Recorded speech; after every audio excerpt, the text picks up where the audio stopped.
Good morning എല്ലാ പ്രേക്ഷകർക്കും നല്ലൊരു രാവിലെ ആശംസിക്കുകയാണ്. ഇന്ന് ഏപ്രിൽ 12-ാം തീയതി ഞായറാഴ്ച ദിവസമാണ്, അവധി ദിവസമാണ്. എല്ലാവരും തന്നെ വീട്ടിലൊക്കെ ഉണ്ടായിരിക്കുമെന്ന് പ്രതീക്ഷിക്കുന്നു. ഇപ്പോൾ നല്ലൊരു ദിവസം ആശംസിച്ചുകൊണ്ട് തുടങ്ങാം. വാർത്തകളിലേക്ക് എത്തിയാൽ ഒരുപാട് വാർത്തകൾ.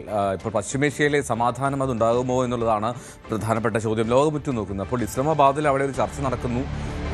ഇറാൻ്റെയും American vice president JD Vance ഉൾപ്പെടെ ചേർന്ന് അത്ര ഒരു ശുഭകരമായിട്ടുള്ള വാർത്തകളൊന്നും പുറത്തേക്ക് വന്നിട്ടില്ല എങ്കിൽ പോലും ഒരു ഫ്രണ്ട്ലി ടോക്ക് ഉണ്ടായി എന്നുള്ള റിപ്പോർട്ടുകൾ വരുന്നു എന്നുള്ളതാണ് ആശ്വാസകരം. ഇതിനിടയിൽ ഹോർമൂസ് അവരുടെ നിയന്ത്രണത്തോടുകൂടി തുറന്നു എന്നാണ് ഇറാൻ അവകാശപ്പെടുന്നത്.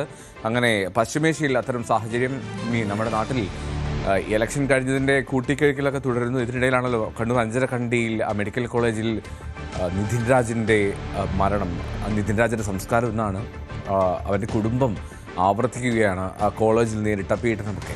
അപ്പോൾ ഈ വാർത്തകളിലേക്ക് നമുക്ക് വിശദമായി എത്താം. നമുക്ക് ആദ്യം നോക്കാം തലക്കെട്ട്.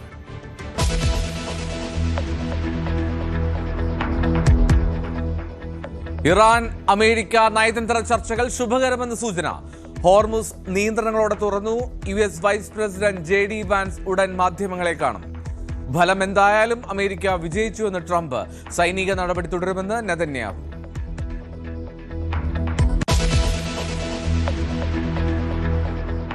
കണ്ണൂർ അഞ്ചരക്കണ്ടി മെഡിക്കൽ കോളേജിൽ ജീവനൊടുക്കിയ നിതിൻ രാജിന്റെ സംസ്കാരം ഇന്ന്. നിറത്തിന്റെ പേരിൽ കോളേജ് അധികൃതർ അധിക്ഷേപിച്ചുവെന്ന് കുടുംബം. അസ്വാഭാവിക മരണത്തിന് കേസെടുത്ത് പോലീസ്. 2 അധ്യാപകർക്ക് സസ്പെൻഷൻ.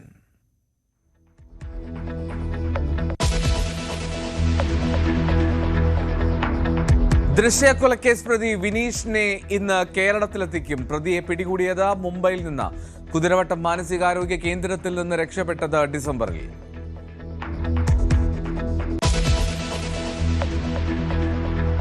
തെരഞ്ഞെടുപ്പ് അവലോകനത്തിനായി CPM സംസ്ഥാന സെക്രട്ടേറിയറ്റ് ഇന്ന് കീഴ്ഘടകങ്ങളുടെ റിപ്പോർട്ടുകൾ പരിശോധിക്കും. തുടർഭരണ സാധ്യതയെന്ന് വിലയിരുത്തൽ.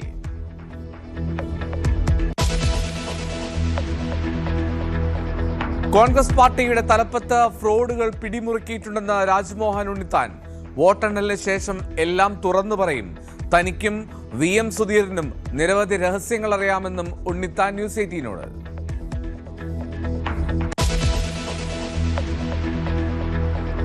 തെരഞ്ഞെടുപ്പ് പ്രചാരണത്തിനായി പ്രധാനമന്ത്രി ഇന്ന് പശ്ചിമ ബംഗാളിൽ.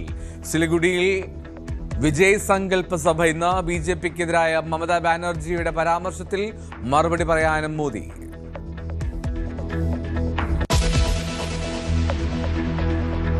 സഞ്ജു സാംസണിന്റെ സെഞ്ചുറി കരുത്തിൽ.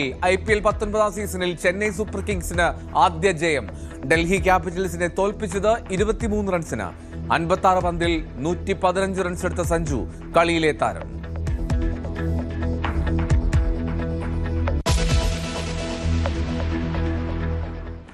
രാവിലെയിലേക്ക് വിശദമായി കടക്കുമ്പോൾ ആദ്യം പോകുന്നത് ഇറാൻ ഇസ്രായേൽ ആ യുദ്ധം എന്തായി എന്നുള്ളതാണ്. ഇസ്ലാമാബാദിൽ പുരോഗമിക്കുന്ന ഇറാൻ അമേരിക്ക നയതന്ത്ര ചർച്ചകൾ ശുഭകരമാണെന്നുള്ള സൂചനകൾ വരുന്നുണ്ട്. വിവിധ വിഷയങ്ങൾ വിജയകരമായി ചർച്ച ചെയ്തുവെന്ന് ഇറാന്റെ വിദേശകാര്യ വക്താവ് ഇസ്മായിൽ ബഗൈ വ്യക്തമാക്കി. US vice president JD Vance അല്പസമയത്തിനകം മാധ്യമങ്ങളെ കണ്ട് ചർച്ചയുടെ വിശദാംശങ്ങൾ പങ്കുവയ്ക്കുമെന്നാണ് പ്രതീക്ഷിക്കുന്നത്. ഫലം എന്തു തന്നെയായാലും തനിക്ക് ആശങ്കയില്ല എന്നും അമേരിക്ക വിജയിച്ചു കഴിഞ്ഞുവെന്നുമാണ് ഡൊണാൾഡ് ട്രംപിന്റെ അവകാശവാദം. നിയന്ത്രണങ്ങളോടെ തുറന്നുവെന്ന് ഹോർമുസ് കടലെടുക്ക് നിയന്ത്രണങ്ങളോടെ തുറന്നുവെന്ന് IRGC അറിയിച്ചു. അതേസമയം ഇറാനെതിരെയുള്ള സൈനിക നടപടികൾ തുടരുമെന്നാണ് ഇസ്രായേൽ പ്രധാനമന്ത്രി ബെഞ്ചമിൻ നെതന്യാഹുവിന്റെ പ്രഖ്യാപനം. അത് ആശങ്കയുണ്ടാക്കുന്നുമുണ്ട്. അജയ് സുധാബിച്ചു കൂടുതൽ വിവരം നൽകും. അജയ്, അതിനു മുമ്പ് പ്രതികരണത്തിലേക്ക്. המערכה טרם הסתיימה, אבל כבר עכשיו אפשר לקבוע בבירור. יש לנו הישגים היסטוריים. אני רוצה לזכור איפה היינו. איראן ניסתה ללפות אותנו בטבעת חנק. חמאס בעזה, חיזבאללה בלבנון, משטר אסד בסוריה, המיליציות בעיראק, החות'ים בתימן, איראן עצמה. זאת אומרת, הם רצו לחנוק אותנו, ואנחנו חונקים אותם. הם איימו עלינו בהשמדה, והם עכשיו נלחמים לשרוד. אנחנו הכינו בהם, יש לנו עוד מה לעשות. ഇസ്ലാമാബാദിലെ ചർച്ചയ്ക്ക് ശേഷം ഇപ്പോൾ ഇത് American vice president JD Vance മാധ്യമങ്ങളെ കാണുന്നു. അതിലേക്ക് തത്സമയം. There were multiple rounds where there were breaks in between negotiations. How often did you communicate with the president throughout those rounds, and what was he saying as you were going through these negotiations that you said fell short? Yeah, obviously we were talking to the president consistently. I don't know how many times we talked to him, a half dozen times, a dozen times over the past 21 hours. We obviously also talked to Admiral Cooper, to Pete, to Marco, to the entire national security team. We talked to Scott Bessent a number of times. So look, we were constantly in communication with the team because we were negotiating in good faith. And we leave here with a very simple proposal, a method of understanding that is our final and best offer. We'll see if the Iranians accept it. Thank you. Ajay സുധാബിച്ചു കൂടുതൽ വിവരങ്ങൾ പങ്കുവയ്ക്കും. Ajay, good morning. എന്താണെങ്കിലും വലിയ നീട്ടിയുള്ള ഒരു വാർത്താ സമ്മേളനമൊന്നുമില്ല അമേരിക്കയുടെ ഭാഗത്തു നിന്ന്. എന്താണെങ്കിലും എന്താണ് പ്രഖ്യാപിച്ചത്? ചർച്ച എങ്ങനെ പൂർത്തിയായി എന്നാണ് കരുതുന്നത്? എൽദോ, ഇപ്പോൾ ചർച്ചകളിൽ നിലവിൽ ഒരു ഫലവത്തായ അവസാനമില്ല എന്നാണ് നമുക്ക് മനസ്സിലാകുന്നത്. JD വാൻസ് വ്യക്തമാക്കുന്നത് ഇറാൻ നമ്മുടെ ടേംസ് ആൻഡ് കണ്ടീഷൻസ് എഗ്രി ചെയ്തില്ല, അത് തള്ളിക്കളഞ്ഞു എന്നുള്ള ഒരു വിശദീകരണമാണ് JD വാൻസിൻ്റെ ഭാഗത്തു നിന്ന് ലഭിക്കുന്നത്. ഒരു ചർച്ചയിലൊരു ഇരുപക്ഷത്തു നിന്നും അനുകൂലമായിട്ടുള്ള ഒരു അവസാനത്തിലേക്ക് എത്താനായില്ല എന്നും അദ്ദേഹം പറയുന്നുണ്ട്. പ്രധാനമായിട്ടും ഈ യുറേനിയം എൻറിച്ച്മെൻറ്റ് ഉൾപ്പെടെയുള്ള കാര്യങ്ങൾ, അതുപോലെ തന്നെ ന്യൂക്ലിയർ റൈറ്റ്സ് സംബന്ധിച്ചുള്ള കാര്യങ്ങൾ, ഇവയൊന്നും തന്നെ ഫലവത്തായില്ല എന്നാണ് JD വാൻസ് ഇപ്പോൾ നിലവിൽ മാധ്യമങ്ങളെ കണ്ട് വ്യക്തമാക്കുന്നത്. ഈ ചർച്ചയെ സംബന്ധിച്ചുള്ള കൂടുതൽ വിശദാംശങ്ങൾ നിലവിൽ പങ്കുവയ്ക്കാൻ സാധിക്കില്ല എന്നും JD വാൻസ് പറയുന്നുണ്ട്. ഇവയെല്ലാം US പ്രസിഡന്റ് ഡൊണാൾഡ് ട്രംപുമായിട്ട് ചർച്ചകൾ നടത്തിയതിന് ശേഷം പിന്നീട് വിശദമായിട്ടുള്ളൊരു വാർത്താ സമ്മേളനം നടത്തും എന്നും അദ്ദേഹം നിലവിൽ പറഞ്ഞിട്ടുണ്ട്. എന്തായാലും നമുക്ക് ഈ നിമിഷം പറയാനാകുന്നത് ചർച്ചകളിൽ ഒരു ഫലവത്തായ അവസാനമുണ്ടായിട്ടില്ല.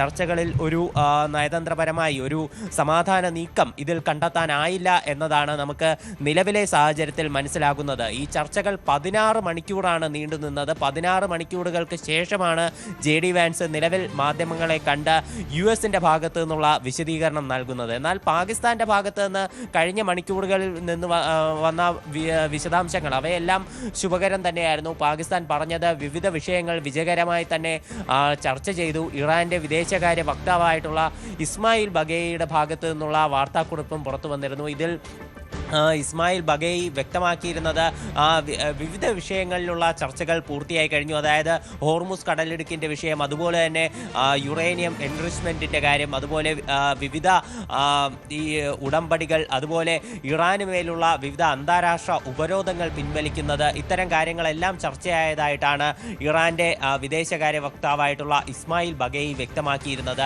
എന്നാൽ അദ്ദേഹം തന്നെ തൻ്റെ ആ ഒരു വാർത്താക്കുറിപ്പിൽ അദ്ദേഹം വ്യക്തമായി എടുത്തു പറഞ്ഞിരുന്ന ഒരു കാര്യം എന്ന് പറയുന്നത് US ചില കാര്യങ്ങളിൽ പിടിവാശികൾ തുടരുകയാണ്. ഇരുപക്ഷത്തു നിന്നുള്ള പരസ്പര വിശ്വാസവും സഹകരണവും കൊണ്ട് മാത്രമേ ഈ ചർച്ചകൾ വിജയകരമായി അവസാനിപ്പിക്കാൻ സാധിക്കുകയുള്ളൂ. അതുപോലെ US ഇത്തരത്തിലുള്ള ചില കടുംപിടുത്തങ്ങൾ അവ ഒഴിവാക്കണമെന്നും ഇസ്മായിൽ ബഗേയി തൻ്റെ പോസ്റ്റിൽ വ്യക്തമാക്കിയിരുന്നു. അപ്പോൾ ഇത് തന്നെ ഒരു സൂചനയായിരുന്നു. അതായത് ഇപ്പോഴും പരിഹരിക്കപ്പെടാത്ത നിരവധി പ്രശ്നങ്ങൾ ഇറാനും അമേരിക്കയും. അപ്പോൾ ഒരു കാര്യം വ്യക്തമാകുന്നു, ആ ചർച്ച അത് പൂർണ്ണമായില്ല, ചർച്ചയിൽ പുരോഗതി ഇല്ല എന്ന് തന്നെയാണ് JD വാൻസ് പ്രഖ്യാപിച്ചത്. അതായത് സമാധാനം എന്നുള്ള പ്രതീക്ഷ ഇപ്പോഴും അകലെ തന്നെയാണ്.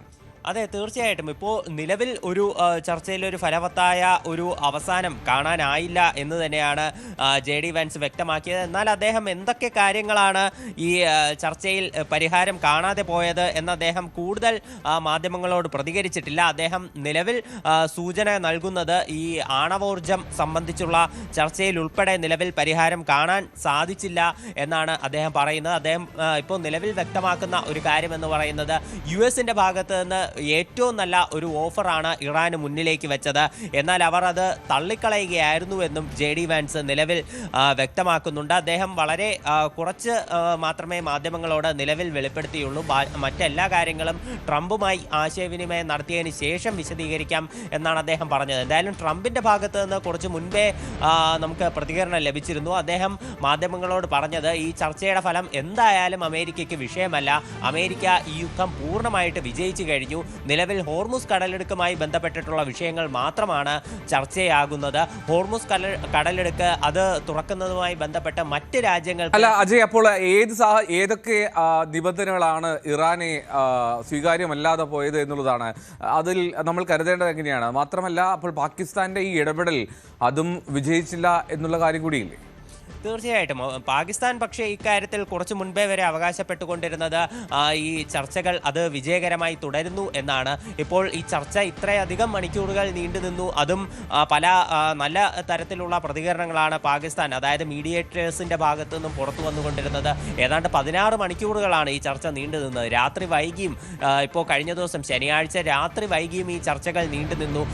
അതുകൊണ്ട് തന്നെ ഒരു ശുഭപ്രതീക്ഷ ഉണ്ടായിരുന്നു നല്ല രീതിയിൽ ഇത് അവസാനിക്കുമെന്നുള്ളത്. എന്നാൽ JD വാൻസ് നിലവിൽ ഒരു അവസാനമില്ല, ഒരു എഗ്രിമെന്റിൽ എത്താൻ സാധിച്ചില്ല എന്നാണ് അദ്ദേഹം പറയുന്നത്. പക്ഷേ ചർച്ചകൾ തുടരും എന്നുള്ള തരത്തിലുള്ള സൂചനകളും JD വാൻസ് നിലവിൽ നൽകുന്നുണ്ട്. അതായത് ഇപ്പോൾ ചർച്ചകൾ അവസാനിച്ചിട്ടില്ല, പരസ്പരം ഒരു തെറ്റിയല്ല പിരിഞ്ഞത്, ഒരു ഇനി മുൻപോട്ട് ഈ ചർച്ചകൾ കൊണ്ടുപോകും എന്നുള്ള ഒരു സൂചന അദ്ദേഹം നൽകുന്നുണ്ട്. എന്നാൽ ഇനി എന്ത് തരത്തിലുള്ള ചർച്ചകളാകും നടക്കുക, ഇനി എങ്ങനെയായിരിക്കും ഇത് മുന്നോട്ട് പോവുക എന്നുള്ള സൂചനകളൊന്നും നമുക്ക് നിലവിലെ സാഹചര്യത്തിൽ വ്യക്തമായിട്ടില്ല. ഇറാന്റെ വിദേശകാര്യ വക്താവായിട്ടുള്ള ഇസ്മായിൽ ബഗേയി തന്നെ വ്യക്തമാക്കിയിരുന്ന US ചില കാര്യങ്ങളിലുള്ള ഒരു കടുംപിടുത്തം ഒഴിവാക്കണമെന്ന് തന്നെയാണ്. അപ്പോൾ അതിൽ നിന്ന് തന്നെ നമുക്ക് ഒരു സൂചന ലഭിച്ചിരുന്നു. പല കാര്യങ്ങളിലും ഇപ്പോഴും ഒരു തീരുമാനമാകാതെ നിലനിൽക്കുന്നുണ്ട്, പല കാര്യങ്ങളും ഇപ്പോഴും തർക്കവിഷയമായി തുടരുന്നു എന്നത് തന്നെ അദ്ദേഹത്തിൻ്റെ ആ വാക്കുകളിൽ നിന്ന് വ്യക്തമായിരുന്നു. ഇപ്പോൾ JD വാൻസ് തന്നെ നേരിട്ട് മാധ്യമങ്ങൾക്ക് മുന്നിലെത്തി ഈ ചർച്ചകളിൽ ഒരു ഫലവത്തായ അവസാനമുണ്ടാക്കാൻ സാധിച്ചില്ല, ചർച്ചകളിലൊരു ഫലമുണ്ടായില്ല, അതായത് ഈ ഒരു സമാധാന നീക്കം അത് കൊണ്ടുവരാനായില്ല എന്ന് വ്യക്തമാക്കിയിരുന്നു. ഇപ്പോൾ ഇതിൽ തന്നെയുള്ള മറ്റൊരു പ്രശ്നമെന്ന് പറയുന്നത്, ഇപ്പോൾ അമേരിക്ക ഇത്തരത്തിൽ ഈ ചർച്ചകൾ അവർക്ക് ഫലം എന്ത് തന്നെ ആയാലും അമേരിക്കയ്ക്ക് അതിൽ കൊണ്ട് യാതൊരു നേട്ടവും അതുപോലെ കോട്ടവും ഇല്ല എന്ന് തന്നെയാണ് ട്രംപ് പറയുന്നത്. അദ്ദേഹം പറയുന്നത് ഈ ഹോർമുസ് കടലെടുക്കുമായി ബന്ധപ്പെട്ട വിഷയത്തിൽ ഇറാനുമായി ചർച്ച നടത്താൻ ചില രാജ്യങ്ങൾക്ക് ധൈര്യമില്ല, അപ്പോൾ അവരെ റെപ്രസെന്റ് ചെയ്തുകൊണ്ടാണ് ഞങ്ങൾ ചർച്ചയ്ക്ക് തയ്യാറായിരിക്കുന്നത് എന്നതാണ് ട്രംപിന്റെ ഒരു അവകാശവാദമായിരുന്നത്. എന്തായാലും ഹോർമുസ് കടലെടുക്കുമായി ബന്ധപ്പെട്ട വിഷയത്തിൽ ഇപ്പോൾ നിലവിൽ IRGCയുടെ ഭാഗത്തു നിന്നൊരു സ്റ്റേറ്റ്മെന്റ് വന്നതെന്ന് പറഞ്ഞാൽ ഈ ഹോർമുസ് കടലെടുക്ക് നിയന്ത്രണങ്ങളോടെ തുറക്കുമെന്നുള്ളതാണ്. അതായത് അവിടെ നിലവിലുണ്ടായിരുന്ന മറ്റ് പ്രശ്നങ്ങളെല്ലാം മാറിക്കഴിഞ്ഞു, അതുകൊണ്ട് നിയന്ത്രണങ്ങളോടെ ഇറാന്റെ അനുമതിയോടെ എല്ലാ കപ്പലുകൾക്കും അതുവഴി യാത്ര ചെയ്യാം, പക്ഷേ സൈനിക കപ്പലുകൾക്ക് മേഖലയിലൂടെ യാത്ര ചെയ്യാനാകില്ല എന്നും IRGCയുടെ പ്രസ്താവനയുണ്ടായിരുന്നു. അതിനിടെ US-ന്റെ ഭാഗത്ത് നിന്ന് കഴിഞ്ഞ ദിവസം ഒരു വിശദീകരണം വന്നിരുന്നു. ട്രംപും ഇക്കാര്യം സ്ഥിരീകരിച്ചതാണ്. അതായത് ഈ ഹോർമുസ് കടലെടുക്കിൽ ഇറാൻ ഈ കുറച്ച് ഒരു സീ മൈനുകൾ വിന്യസിച്ചിരുന്നു. അപ്പോൾ ഈ സീ മൈനുകൾ കപ്പലുകൾക്ക് വലിയൊരു ഭീഷണിയായിരുന്നു. അതുകൊണ്ട് തന്നെ ഇറാൻ നിശ്ചയിച്ച ഒരു പ്രത്യേക പാത, അതായത് ഇറാന്റെ തെക്കൻ ഭാഗത്തുള്ള ഒരു ദ്വീപിന്റെ വടക്ക് ഭാഗത്തു കൂടി യാത്ര ചെയ്യണം എന്നൊരു നിർദ്ദേശമായിരുന്നു IRGC കപ്പലുകൾക്ക് നൽകിയിരുന്നത്. ഇത് തീർച്ചയായിട്ടും കപ്പലുകൾക്ക് കൂടുതൽ ദൂരം സഞ്ചരിക്കേണ്ട ഒരു അവസ്ഥയുണ്ടാക്കിയിരുന്നു. അപ്പോൾ ഈ പ്രശ്നത്തിന് പരിഹാരമായി ഒരു US കപ്പൽ ഇറാന്റെ കണ്ണിൽപ്പെടാതെ ഹോർമുസ് കടലെടുക്ക് വഴി കടന്നു ചെന്ന് ഈ സീ മൈനുകൾ എല്ലാം നീക്കം ചെയ്തതായിട്ട് US-ന്റെ ഭാഗത്ത് നിന്ന് ഒരു വിശദീകരണം വന്നിരുന്നു. ട്രംപ് മാധ്യമങ്ങളെ കണ്ടപ്പോഴും ഇതേ കാര്യം അദ്ദേഹം എടുത്തു പറഞ്ഞിരുന്നു, ഈ സീ മൈനുകൾ അമേരിക്ക നശിപ്പിച്ചതായി.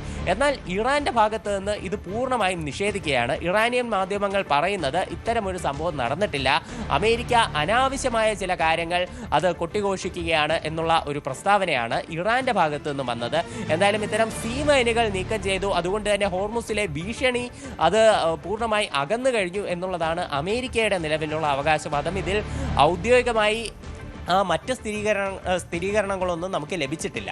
പക്ഷേ ഇപ്പോൾ ഏറ്റവും കൂടുതൽ ആശങ്കയുണ്ടാക്കുന്ന മറ്റൊരു കാര്യം എന്ന് പറയുന്നത് അത് ഇസ്രായേലിന്റെ പ്രധാനമന്ത്രിയായിട്ടുള്ള ബെഞ്ചമിൻ നെതന്യാഹുവിന്റെ ഭാഗത്തു നിന്നുള്ള ഒരു പ്രസ്താവനയാണ്.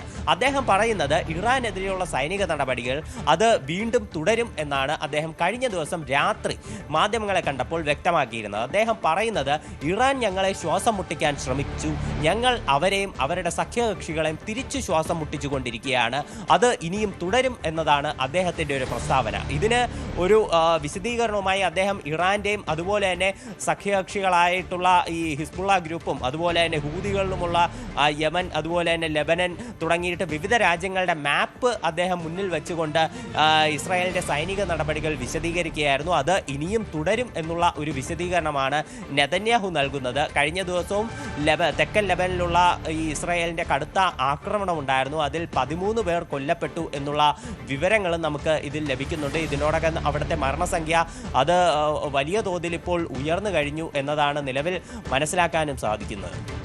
JD വാൻസിന്റെ പ്രഖ്യാപനത്തിൽ പറയുന്നത് അമേരിക്കയിലേക്ക് മടങ്ങുകയാണ്. പാകിസ്ഥാന് JD വാൻസ് നന്ദി പറയുന്നുണ്ട്. പക്ഷേ എഗ്രിമെന്റിലേക്ക് കാര്യങ്ങൾ എത്തിയില്ല എന്നുള്ളതാണ്, ധാരണയിലേക്ക് എത്തിയില്ല എന്നുള്ളതാണ് വളരെ പ്രധാനപ്പെട്ട കാര്യമാണ്. അത് ആശങ്ക ഉണ്ടാക്കുകയും ചെയ്യുന്നുണ്ട്. അജയ്, എന്താണെങ്കിലും JD വാൻസ് ഇങ്ങനെ ചർച്ച ഫലപ്രദമായി ഫ്രൂട്ട്ഫുള്ളായി തീരാതെ മടങ്ങുന്നു എന്ന് പ്രഖ്യാപിക്കുമ്പോൾ അവിടെ എന്തൊക്കെയോ സൂചനകളുണ്ട്. അമേരിക്കയുടെ കൂടുതൽ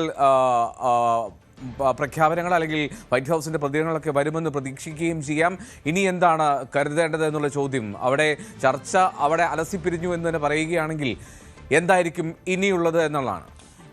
എൽദോ, ഇനി നമ്മൾ തീർച്ചയായിട്ടും കാത്തിരിക്കുന്നത് പാകിസ്ഥാൻ്റെ ഭാഗത്തു നിന്നുള്ളൊരു പ്രതികരണമാണ്. അതായത് ഇപ്പോൾ ഇറാൻ്റെ ഭാഗത്തു നിന്നുള്ളൊരു പ്രതികരണം വന്നു കഴിഞ്ഞു.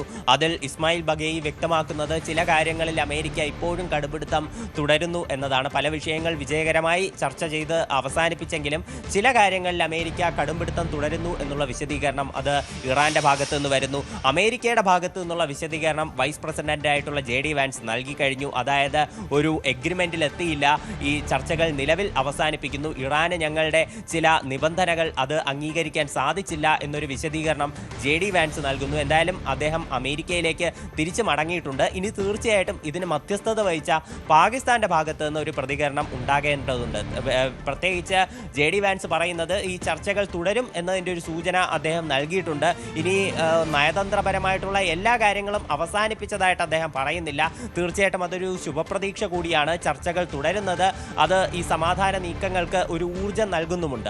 അതുകൊണ്ട് തന്നെ ഈ മധ്യസ്ഥത വഹിച്ച പാകിസ്ഥാൻ എന്തൊക്കെ വിഷയങ്ങളാണ് ചർച്ച ചെയ്തത്, ഇനി പാകിസ്ഥാന്റെ ഭാഗത്തു നിന്നുള്ള മധ്യസ്ഥ ശ്രമങ്ങൾ ഉണ്ടാകുമോ, ഇനി ചർച്ചകൾ നടക്കുകയാണെങ്കിൽ അത് എപ്പോൾ എവിടെ വെച്ച്, ഇനി ചർച്ചകൾ നടക്കുന്നത് വരെ ഏതൊക്കെ വിഷയങ്ങളിലാണ് ധാരണയായത്, അതിനി എങ്ങനെയാകും തുടരുക, അതുപോലെ ഹോർമുസ് കടലിടുക്കിൻ്റെ വിഷയം, അതിലുള്ള മറ്റ് ഇപ്പോൾ ഈ IRGCയുടെ ഭാഗത്തു നിന്ന് പുറത്തു വന്ന പ്രസ്താവന അത് എത്രത്തോളം വിശ്വസനീയമാണ്, ഇവിടെ സീ മൈനുകൾ ഉൾപ്പെടെയുള്ള ഭീഷണികളുണ്ടായിരുന്നു, അത് നീക്കം ചെയ്തതായിട്ട് അമേരിക്ക പറയുന്നു, അതിലെന്തെങ്കിലും സ്ഥിരീകരണമുണ്ടോ തുടങ്ങിയിട്ട് നിരവധി വിഷയങ്ങളിൽ പാകിസ്ഥാൻ വിശദീകരണം നൽകേണ്ടതുണ്ട്. തീർച്ചയായിട്ടും മധ്യസ്ഥത വഹിച്ച രാജ്യമെന്നുള്ള നിലയിൽ ഈ ചർച്ചകൾ നിലവിൽ ഒരു ധാരണയാകാത്തതിലും അതുപോലെ ഈ ചർച്ചയുടെ ഭാവി എന്താണെന്നുള്ളതിലും പാകിസ്ഥാന്റെ പ്രസ്താവന അത് തീർച്ചയായിട്ടും നിർണായകമാണ്. എല്ലാവരും അത് കാത്തിരിക്കുന്നുണ്ട്. അതും ഉടൻ ഉണ്ടാകുമെന്ന് നമുക്ക് പ്രതീക്ഷിക്കാം. അതും കൂടി ഉണ്ടായതിനു ശേഷം ഈ ചർച്ചകളുടെ ഭാവി എന്താകും, ഇനി എങ്ങനെയായിരിക്കും ഇത് പുരോഗമിക്കുക, അല്ലെങ്കിൽ ഇനി വീണ്ടും ഇപ്പോൾ ബെഞ്ചമിൻ നെതന്യാഹുവിൻ്റെ പ്രസ്താവന വരുന്നു ഈ സൈനിക നടപടികൾ തുടരും എന്നുള്ളത്.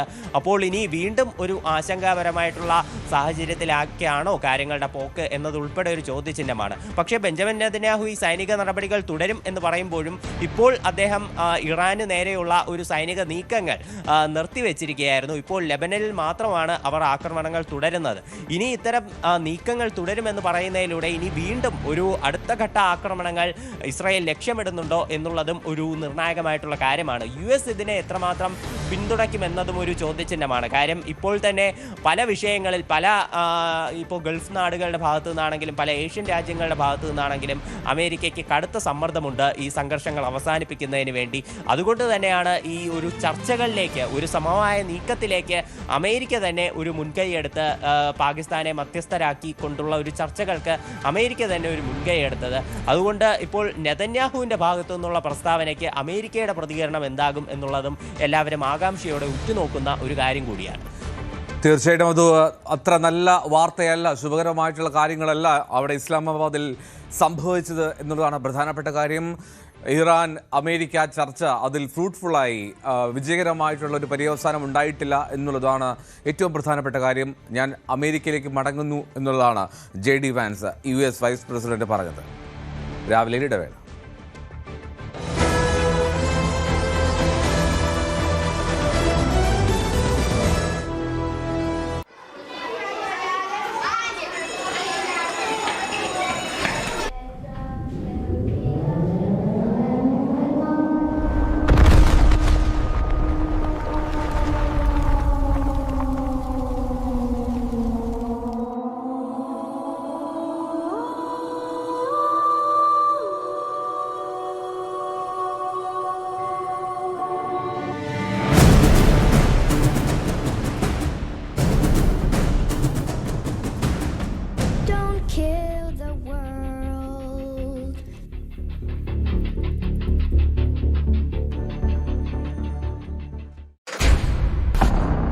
കളിക്കളം റെഡി.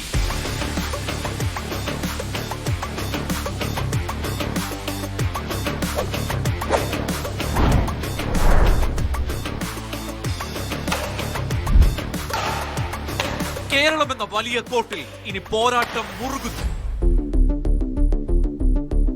140 മണ്ഡലങ്ങളുടെ ഭാവി നിർണ്ണയിക്കുന്ന പോരാട്ടം. നെറ്റിന് അപ്പുറവും ഇപ്പുറവും അതികായന്മാർ. കേരളം വിധിയെഴുതുന്ന മഹാപോരാട്ടം. തെരഞ്ഞെടുപ്പ് വാർത്തകളുടെ വേഗമേറിയ കളം. കാണുക ദ ഇലക്ഷൻ ചാനൽ. വാർത്തകൾ നമ്മളെ തേടി വരും. വേഗവും സമയവും ചിലപ്പോൾ വ്യത്യാസപ്പെട്ടേക്കാം.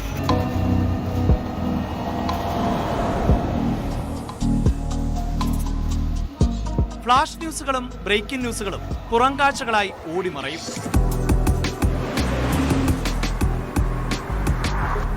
കാഴ്ചകൾ വിശാലമായിരിക്കണം. ഒരു വശം മാത്രമല്ല, എല്ലാ വശവും നമ്മളിലേക്ക് എത്തണം.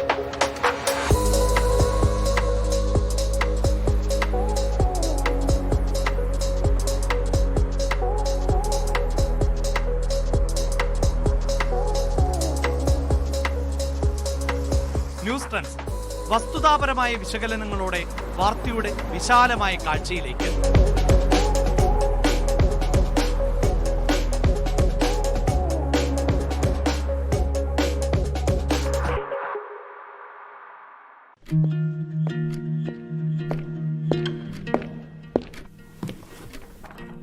Today the world changes at every fraction of a second. തീരുമാനങ്ങൾ, സംഭവങ്ങൾ, അതിവേഗ മാറ്റങ്ങൾ, പ്രതിസന്ധികൾ, ഉയരുന്ന ശബ്ദങ്ങൾ. In a world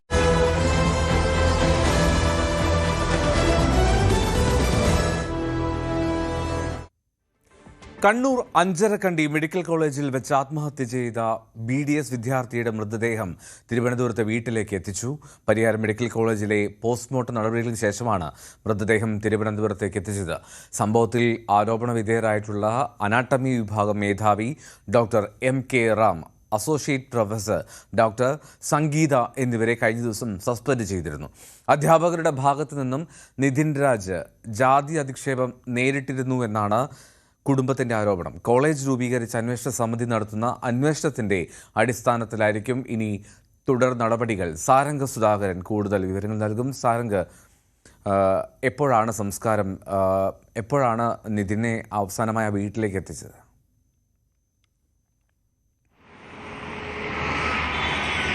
എൽദോ, ഇന്ന് രാവിലെ ഒരു 7 മണിയോട് കൂടിയാണ് ഇപ്പോൾ മൃതദേഹം ഇവിടേക്ക് ആര്യനാട്ടെ വസതിയിലേക്ക് എത്തിച്ചത്. കഴിഞ്ഞ ദിവസം കുടുംബം അവിടേക്ക് എത്തി അതിനുശേഷം ഇൻക്വസ്റ്റ് നടപടികളും ഒപ്പം പോസ്റ്റ്മോർട്ടം നടപടികളും പൂർത്തീകരിച്ചതിന് ശേഷമാണ് അവിടെ നിന്നും മൃതദേഹം തിരുവനന്തപുരത്തേക്ക് കൊണ്ടുവന്നത്.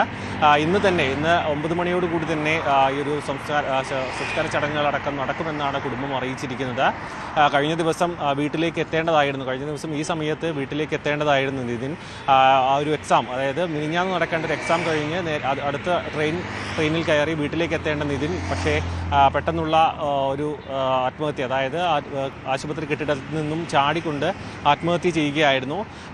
ഈ ഒരു കാര്യം കുടുംബത്തിലേക്ക് എത്തുമ്പോൾ തന്നെ കുടുംബം പ്രതികരിച്ചത് നമ്മൾ കഴിഞ്ഞ ദിവസം അടക്കം നൽകിയതാണ്. കാരണം ഒരു ജാതി അധിക്ഷേപം, ഒപ്പം തന്നെ നിറത്തിൻ്റെ അടിസ്ഥാനത്തിലുള്ള അധിക്ഷേപം, ഒപ്പം അവിടെയുള്ള വിദ്യാർത്ഥികൾ, അതായത് ബിരുദ വിദ്യാർത്ഥികളെല്ലാം തന്നെ സ്റ്റാഫുകളുടെയും അധ്യാപകരുടെയും ഭാഗത്ത് നേരിടുന്ന വലിയ രീതിയിലുള്ള അധിക്ഷേപവും റാഗിങ്ങും വലിയ രീതിയിൽ ചർച്ചയായിട്ടുമുണ്ട്. കാരണം വർഷകാലങ്ങളായി ഇവിടെ നേരിടുന്ന സാധാരണ രീതിയിൽ സീനിയേഴ്സിൻ്റെ ഭാഗത്ത് നിന്നാണ് റാഗിങ്ങും മറ്റും ഉണ്ടാവാറ്. പക്ഷേ ഇവിടെ നേരെ മറിച്ചാണ്, അധ്യാപകരും അവിടെ ജീവനക്കാരുമാണ് വിദ്യാർത്ഥികളെ വലിയ രീതിയിൽ ചൂഷണം ചെയ്യുന്നതെന്നാണ് മനസ്സിലാക്കാൻ കഴിയുന്നത്. ഇതിൻ്റെ അടിസ്ഥാനത്തിലാണ് ഇപ്പോൾ ഈ 2 ഡോക്ടർമാരെയും സസ്പെൻഡ് ചെയ്തിരിക്കുന്നത്. പേരെടുത്ത് പറഞ്ഞുകൊണ്ട് തന്നെയായിരുന്നു കഴിഞ്ഞ ദിവസം പിതാവും ഒപ്പം തന്നെ സഹോദരിയും ഈ ഒരു റാം ഡോക്ടറെ അടക്കം ഇത്തരത്തിൽ അദ്ദേഹത്തിൻ്റെ ഭാഗത്തു നിന്നുണ്ടായിട്ടുള്ള വളരെ മോശമായിട്ടുള്ള അനുഭവം എടുത്തു പറഞ്ഞിരുന്നു. അതിൻ്റെ അടിസ്ഥാനത്തിലാണ് ഇപ്പോൾ സസ്പെൻഷൻ നേരിടുന്നത്. കുടുംബം കഴിഞ്ഞ ദിവസം പറഞ്ഞിരുന്നു സമാനമായ ഒരു സംഭവത്തിൽ ഈ ഡോക്ടർ ഇതിന് മുൻപും സസ്പെൻഷൻ നേരിട്ടിരുന്നു. അങ്ങനെയാണെങ്കിൽ കൂടുതൽ ശക്തമായ നടപടി ഈ ഡോക്ടർക്കെതിരെ ഉണ്ടാകേണ്ടതുണ്ട്. മാത്രമല്ല ഇനി കോളേജിൻ്റെ ആഭ്യന്തര കമ്മിറ്റി അന്വേഷിച്ച് കൂടുതൽ നടപടികളിലേക്ക് കടക്കും. അതിനൊപ്പം തന്നെ പോലീസിലും പരാതി നൽകിയിട്ടുണ്ട്. അസ്വാഭാവിക മരണത്തിന് പോലീസ് കേസെടുത്ത് അന്വേഷണം ആരംഭിച്ചിട്ടുണ്ട്. മാത്രമല്ല ഈ ഒരു ഇവിടെയും ആര്യനാട് പോലീസിലടക്കം പോലീസിൽ കുടുംബം പരാതി നൽകിയിട്ടുണ്ട്. അതിൽ റാഗിംഗ് വകുപ്പുകളും മറ്റും ചുമത്താനും ഒപ്പം തന്നെ ജാതി അധിക്ഷേപം അടക്കം നടത്തിയതുകൊണ്ട് ഇതിൻ്റെ നിയമവശമടക്കം പോലീസ് പരിശോധിച്ച് വരികയാണ്. എന്തുതന്നെയായാലും ഇന്ന് കുടുംബത്തിൻ്റെ ഏക അത്താണ്, അതായത് 2 സഹോദരിമാരാണ്. അവരുടെ 2 പേരുടെയും കല്യാണം കഴിഞ്ഞു പോയി. ഇളയ മകനാണ് നിതിൻ, 1ാം വർഷ ബിരുദ, അതായത് BDS വിദ്യാർത്ഥിയാണ്. കോളേജിലേക്ക് എത്തിയിട്ട് മാസങ്ങൾ മാത്രമേ ആയിട്ടുള്ളൂ. അതുകൊണ്ട് തന്നെ ആ സമയത്തിനുള്ളിൽ നേരിട്ട വലിയ രീതിയിലുള്ള മാനസിക ശാരീരികമായിട്ടുള്ള സമ്മർദ്ദമാണ് പെട്ടെന്നുള്ളൊരു കടുത്ത തീരുമാനത്തിലേക്ക് എത്താൻ കാരണം. അത് ഇന്ന് നടക്കുന്ന സംസ്കാരത്തിന് ശേഷം കൂടുതൽ നിയമ നടപടികളുമായി മുന്നോട്ട് പോകാനാണ് കുടുംബത്തിൻ്റെ തീരുമാനം. എൽദോ, നിതിൻ്റെ ജലസംസ്കാരം ഇന്ന് നടക്കും. അല്പം മുമ്പാണ് അവൻ്റെ മൃതദേഹം ആ വീട്ടിലേക്ക് അവസാനമായി എത്തിച്ചത്. വിവരങ്ങളാണ് സാരംഗ് സുധാകരൻ പങ്കുവച്ചത്. ഭരണപ്രതീക്ഷയിൽ മുന്നണികൾ.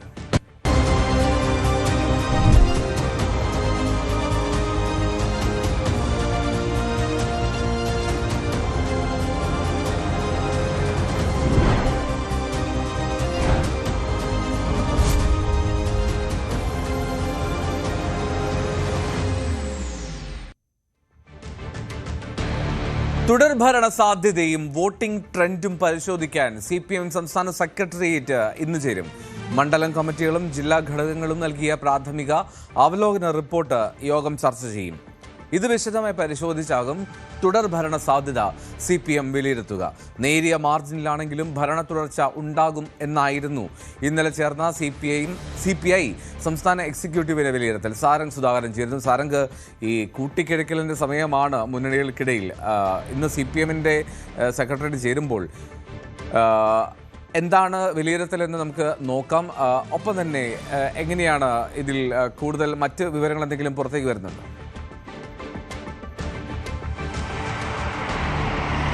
എൽദോ, ഇപ്പോൾ CPIയുടെ അടക്കമുള്ള അവലോകനം കഴിഞ്ഞ ദിവസം പൂർത്തിയാക്കിയിരുന്നു. അതിൽ നേരിയ മാർജിനിൽ ഒരു ഭരണ തുടർച്ച ഉണ്ടാകുമെന്നാണ് ഇപ്പോൾ എൽദോ സൂചിപ്പിച്ച പോലെ തന്നെ പുറത്തു വന്ന വിവരം. അതിൻ്റെ അടിസ്ഥാനത്തിൽ തന്നെയാണ് ഇപ്പോൾ അതിൻ്റെ ഒരു തുടർച്ചയായിട്ടാണ് ഇപ്പോൾ CPMന്റെ ഭാഗത്തു നിന്നും ബൂത്ത് ലെവലിൽ നിന്നുള്ള വിവരങ്ങൾ, അതായത് ഏറ്റവും താഴെത്തട്ടിൽ നിന്നുള്ള ഒരു വോട്ടിംഗ് ട്രെൻഡും അടക്കം പരിശോധിച്ചതിന് ശേഷം അതിൻ്റെ വിവരങ്ങളാണ് ഇപ്പോൾ സംസ്ഥാന സെക്രട്ടേറിയറ്റിൻ്റെ കയ്യിലേക്ക് എത്തിയിരിക്കുന്നത്.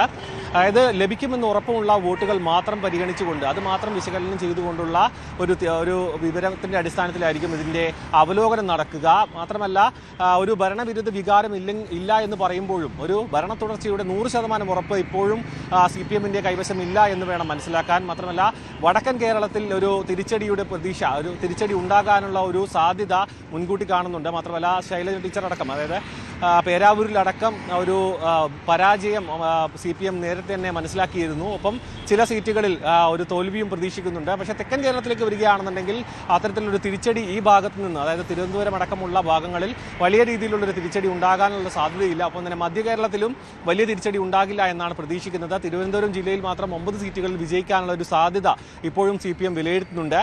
എന്ത് തന്നെയായാലും ഇന്നത്തെ ഒരു അവലോകനം, അതായത് വരും ദിവസങ്ങളിലടക്കം ഒരു ഇലക്ഷനും വോട്ടെടുപ്പ് കഴിഞ്ഞതോടുകൂടി ഇനി ആ വോട്ടെടുപ്പിൻ്റെ ട്രെൻഡും അടിത്തട്ടിൽ നിന്നുള്ള വിവരങ്ങളും എത്ര ശതമാനം, കാരണം നമുക്കറിയാം വലിയ രീതിയിലുള്ള വോട്ടിംഗ് ശതമാനം ഉയർന്ന ഒരു വോട്ടെടുപ്പായിരുന്നു ഇത്തവണയുള്ളത്. SIRന് ശേഷമുള്ള ആദ്യ തെരഞ്ഞെടുപ്പാണ്, നിയമസഭാ തെരഞ്ഞെടുപ്പാണ്. അതുകൊണ്ട് തന്നെ ഈ സമയത്ത് വരുന്ന വിവരങ്ങളുടെ അടിസ്ഥാനത്തിൽ എത്രത്തോളം വിജയസാധ്യതയുണ്ട്, ഭരണ തുടർച്ചയും മാത്രമല്ല ഭരണവിരുദ്ധ വികാരവും എത്രത്തോളം ജനങ്ങളിലേക്ക് എത്തിയിട്ടുണ്ട്, അതിൻ്റെ അടിസ്ഥാനത്തിൽ എന്തൊക്കെ മാറ്റങ്ങൾ, അതായത് എന്തൊക്കെ രീതിയിലുള്ള പ്രതിഫലനങ്ങൾ അത് തെരഞ്ഞെടുപ്പിലും അതിൻ്റെ ഫലത്തിലും ഉണ്ടാകുമെന്നൊരു അവലോകനമാണ് ഇന്ന് നടക്കാൻ പോകുന്നത്. അത് മറ്റെല്ലാ മുന്നണികളും നടത്തുന്നുണ്ട്.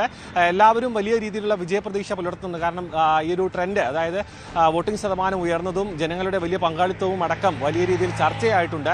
എന്തുതന്നെയായാലും ഇന്ന് നടക്കുന്ന സംസ്ഥാന സെക്രട്ടേറിയറ്റിൽ CPIന് അനുസരിച്ച്, അതായത് അതുമായി ഒത്തുപോകുന്ന ഒരു അവലോകനമായിരിക്കുമോ എന്നടക്കമുള്ള വിവരങ്ങൾ പുറത്തു വരേണ്ടതുണ്ട്. എൽദോ, റൈറ്റ്. എന്നാലും CPM സെക്രട്ടേറിയറ്റ് ചേരുകയാണ്. കണക്കുകൾ അവിടെ ഒരു ചർച്ച ചെയ്യും, വിലയിരുത്തും. എന്താണ് സാധ്യത, തുടർഭരണ സാധ്യതയുണ്ടോ എന്നുള്ളതൊക്കെ ആയിരിക്കും പ്രധാനമായും അവലോകനത്തിൽ ഉണ്ടാവുക. സാരംഗ് സുധാകരനാണ് വീണ്ടും തിരുവനന്തപുരത്ത് നിന്ന് ചേർന്നത്. കെ ബാബുവിൻ്റെ തുടർച്ച തൃപ്പൂണിത്തുറയിൽ ഉണ്ടാകുമെന്ന് മണ്ഡലത്തിലെ UDF സ്ഥാനാർത്ഥി ദീപക് ജോയ്. 5 അക്കത്തിൻ്റെ ഭൂരിപക്ഷത്തിൽ വിജയിക്കും. എറണാകുളത്ത് 14 സീറ്റും നേടുമെന്നും ദീപക് ജോയ് ന്യൂസ് 18 പറഞ്ഞു. തൃപ്പൂണിത്തുറയിലെ UDF സ്ഥാനാർത്ഥി ദീപക് ജോയിയാണ് ചേരുന്നത്. 81% പോളിംഗ്. വലിയ പ്രതീക്ഷ തന്നെയാണോ? തീർച്ചയായും വലിയ പ്രതീക്ഷയാണ്. വലിയ പോളിംഗ് ഉണ്ടായിട്ടുണ്ട്. തൃപ്പൂണിത്തുറ UDFൻ്റെ ഉറച്ച കോട്ടയാണ്. കഴിഞ്ഞ 30 വർഷക്കാലം UDFൻ്റെ കയ്യിൽ, കെ ബാബുവിൻ്റെ കയ്യിൽ സുരക്ഷിതമായിരുന്ന മണ്ഡലമാണ്. ആ തുടർച്ച UDF നിലനിർത്തും. വലിയ ഭൂരിപക്ഷം, 5 അക്കത്തിൽ കൂടുതൽ ഭൂരിപക്ഷത്തിൽ വിജയിക്കും.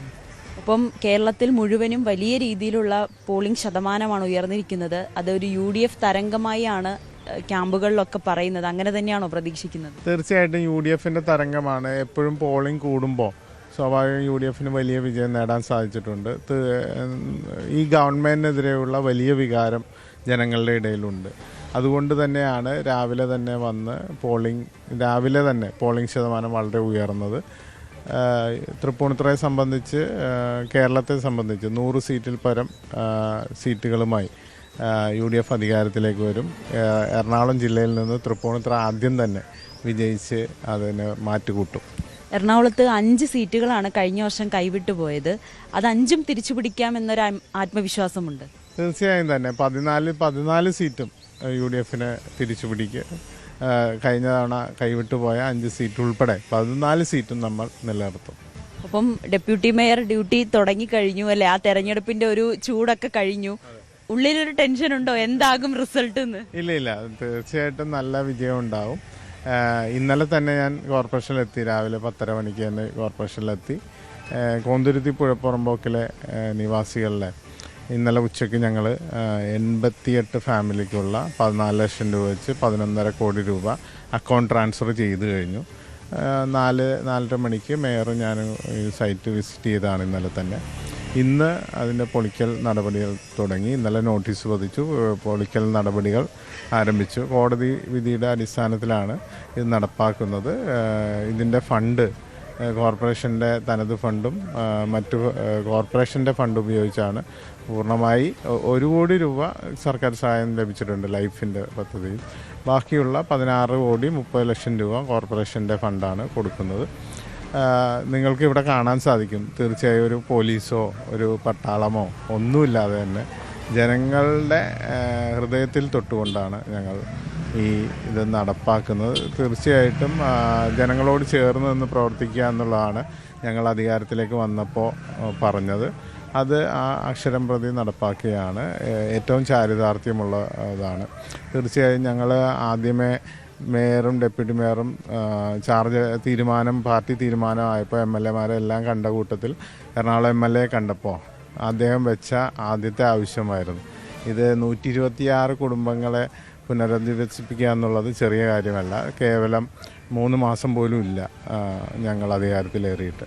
ഇത് നടപ്പാക്കാൻ സാധിച്ചു. സർക്കാരിൻ്റെ സഹായത്തോടുകൂടി അനുമതികൾ ലഭിച്ചു.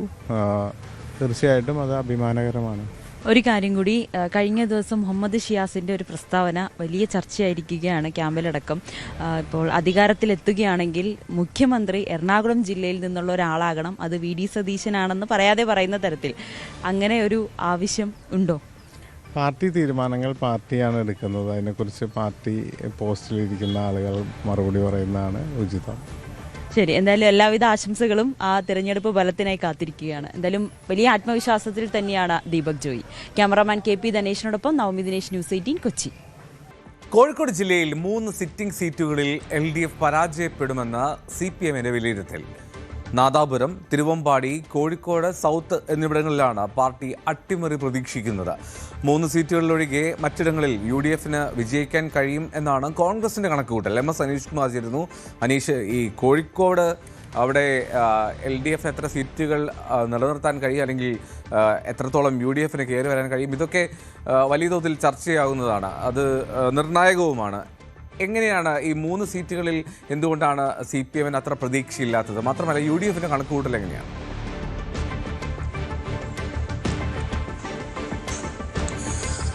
എൽദോ, തിരുവനന്തപുരത്ത് ഭരണം പിടിക്കണമെങ്കിൽ കോഴിക്കോട്ടെ വലിയ വിജയം തുടർഭരണത്തിന് CPMന് അനിവാര്യമാണ്, അല്ലെങ്കിൽ LDFന് അനിവാര്യമാണ്.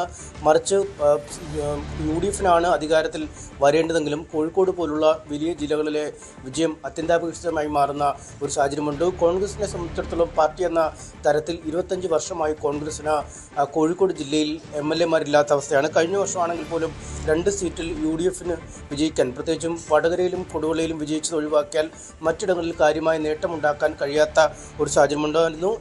സാഹചര്യത്തിലാണ് കഴിഞ്ഞ തദ്ദേശഭരണ തെരഞ്ഞെടുപ്പിൽ ജില്ലാ പഞ്ചായത്ത് ചരിത്രത്തിലാദ്യമായി പിടിച്ചെടുക്കുന്ന സാഹചര്യമുണ്ടായത്. കോഴിക്കോട് കോർപ്പറേഷനിൽ ഏതാണ്ട് വലിയ വെല്ലുവിളി ഉയർത്തുകയും CPM-ന് ഒറ്റയ്ക്ക് ഭരിക്കാൻ കഴിയാത്ത അവസ്ഥയിലേക്ക് കാര്യങ്ങൾ നീങ്ങുകയും ചെയ്തു. തദ്ദേശഭരണ സ്ഥാപനങ്ങളിൽ പഞ്ചായത്തുകളടക്കമുള്ളവയിൽ വലിയ മേധാവിത്വം നേടാൻ കഴിയുകയും ചെയ്തു. ഇത്തരം ഒരു സാഹചര്യം തന്നെയാണ് UDF വലിയ വിജയം ഇത്തവണ കോഴിക്കോട് ജില്ലയിൽ പ്രതീക്ഷിക്കുന്നത്. ബേപ്പൂർ, എലത്തൂർ, പേരാമ്പ്ര ഇതൊഴികെയുള്ള മുഴുവൻ മണ്ഡലങ്ങളിലും വിജയിച്ചു കയറാൻ കഴിയുമെന്നാണ് UDF പ്രതീക്ഷിക്കുന്നത്. അതായത് 13 സീറ്റുകളിൽ 10 സീറ്റുകൾ ഇത്തവണ UDF സ്വന്തമാക്കുമെന്ന പ്രതീക്ഷയിലാണുള്ളത്. ഇതിൽ ബേപ്പൂരിൽ നമുക്കറിയാം വലിയ ആധിപത്യം CPM-നുള്ള ഒരു സ്ഥലമാണ്. അൻവറിൻ്റെ സ്ഥാനാർത്ഥിത്വം ആദ്യഘട്ടത്തിൽ UDF-ന് വലിയ ആവേശമൊക്കെ നൽകിയെങ്കിലും പിന്നീട് പ്രചാരണ രംഗമെത്തിയോടുകൂടി മുഹമ്മദ് റിയാസ് വലിയ മേൽക്കൈ നേടുകയായിരുന്നു.